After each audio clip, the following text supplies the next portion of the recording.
আজকের ভিডিওটা আমার মতো অলস যারা আছো, যারা সকালে ঘুমের জন্য নাস্তা বানাতে পারো না, তাদের জন্য অনেক বেশি ইম্পর্টেন্ট। তো ভিডিওটা না টেনে পুরো শেষ পর্যন্ত দেখার অনুরোধ রইল।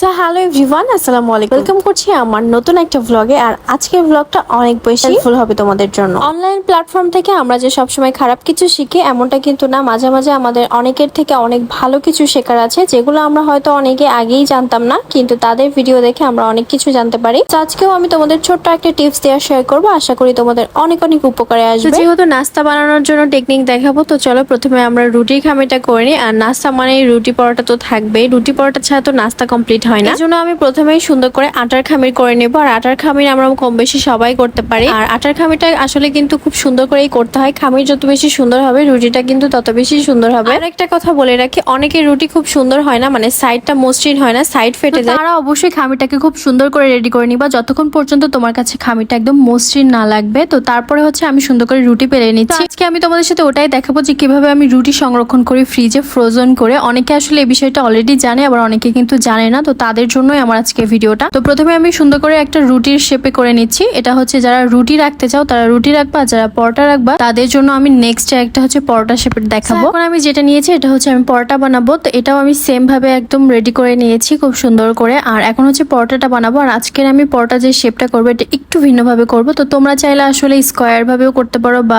নর্মাল গোলটাও করতে পারো। তো আমি যে স্টাইলটা করছি এটা করলে অবশ্যই পরোটার ভিতরে অনেকগুলো লেয়ার হয়, যেরকম আমরা ফ্রোজেন পরোটা কিনে থাকি ঠিক ওই রকমই হবে। ভিতরে তোমরা অনেকগুলো লেয়ার পাবা, মানে খেতে ভালো লাগে। রুটির ভাজটা আসলে আমরা ছোটবেলায় যেভাবে পাখাটা বানাতাম মানে কাগজ দিয়ে, ঠিক ওই রকম টাইপের একটু ভাজ করবা, তাহলে এটা সুন্দর হয় আর কি। শেষে আমি যেটা করি সেটা হচ্ছে ঠিক এইভাবে মুড়িয়ে আমি একটা সুন্দর একটা গোল ফুলের মতো বানাই ফেলি। আর সাইডটাও একটু সুন্দর করে দিই যাতে গোল হয় আর কি রুটিটা। এরপর হচ্ছে আমি একটু আটা দিয়ে দিই, তারপর একদম নর্মালি যেভাবে আমরা বেলি ওইভাবে বেলে ফেলি। আর এই যে হয়ে গেল আমার পরোটা। এটা কিন্তু ভাজার পর অনেকগুলো লেয়ার ভিতরে দেখা যাবে। তো এরপর তোমাদের মেন ট্রিকটা দেখায়, সেটা হচ্ছে যে এখন আমি রুটিগুলো কি করবো, আমি কিন্তু এখানে প্রায় 15-16টা রুটি বানাই ফেলেছি। এগুলোকে এখন ফ্রোজেন করার জন্য আমি প্রথমে একটা খালি প্লেট নিয়ে নিলাম, তোমরা চাইলে কোনো বক্স নিয়ে নিতে পারো। আর এরপর আমাদের যে ইম্পর্টেন্ট জিনিসটা লাগবে সেটা হচ্ছে এরকম একটা পলিথিন লাগবে। পলিথিনটা অবশ্যই লাগবে, না হলে আসলে রুটিটা কিন্তু সংরক্ষণ করা যাবে না, একটার সাথে একটা লেগে যাবে। অনেকে কনফিউজড হয়ে যেতে পারেন যে পলিথিন গুলো কোথায় পাবেন। এগুলো আপনি যে কোনো সুপার শপে যে ফ্রোজেন পরোটা আছে ওগুলো এক প্যাকেট কিনে আনবেন। আর ওই প্যাকেটের ভিতরে কিন্তু এই পলিথিন গুলো পাওয়া যায়। তো ওই পরোটাগুলো খাওয়া শেষে আপনি হচ্ছে এইভাবে পলিথিন গুলো রেখে কিন্তু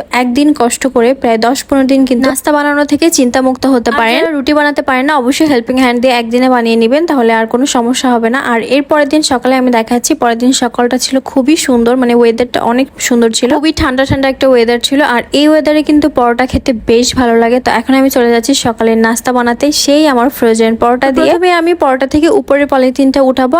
আর তারপর হচ্ছে দ্বিতীয়টা আরেকটা জিনিস বলে দিই, সেটা হচ্ছে পরোটাটা বের করার সাথে সাথে ভেজে ফেলবেন, না হলে কিন্তু এটা একটু পরে নরম হয়ে যায় আর তখন কিন্তু রুটিটা পলিথিনের সাথেও লেগে যায়। তো সেক্ষেত্রে অবশ্যই খেয়াল রাখবেন যাতে ফ্রিজ থেকে বের করে ভেজে ফেলতে পারে। এরপর আমি কিন্তু পরোটাটা ভেজে নিচ্ছি, দেখতেই পাচ্ছেন কি সুন্দর সফট হয়, মানে একদম মনে হয় যে আপনি টাটকা বানিয়ে তারপরে হচ্ছে নাস্তা সার্ভ করছেন। অবশ্যই ইগনোর মাই পরোটার শেপ। আমার ওই দিনকের পরোটা এটা একটু খারাপ হয়েছিল, যেটা ভিডিওর জন্য নিয়েছিলাম এটাই খারাপ হয়েছিল, কিন্তু বাকিগুলো কিন্তু অবশ্যই খুব সুন্দর গোল হয়েছিল। তো যাই হোক আমি পরোটা ভেজে ফেললাম, এরপর আমি হচ্ছে ডিম পোস্ট করে নিচ্ছি। তো আজকের ভিডিওটা আমি এ পর্যন্তই রাখবো। করে আজকের ভিডিওটা আমার মতো অলস যারা আছো তাদের জন্য অনেক বেশি হেল্পফুল হবে, যারা ঘুম থেকে উঠে নাস্তা বানাতে পারো না। তো আজকের ভিডিওটা এ পর্যন্ত, আল্লাহ হাফেজ।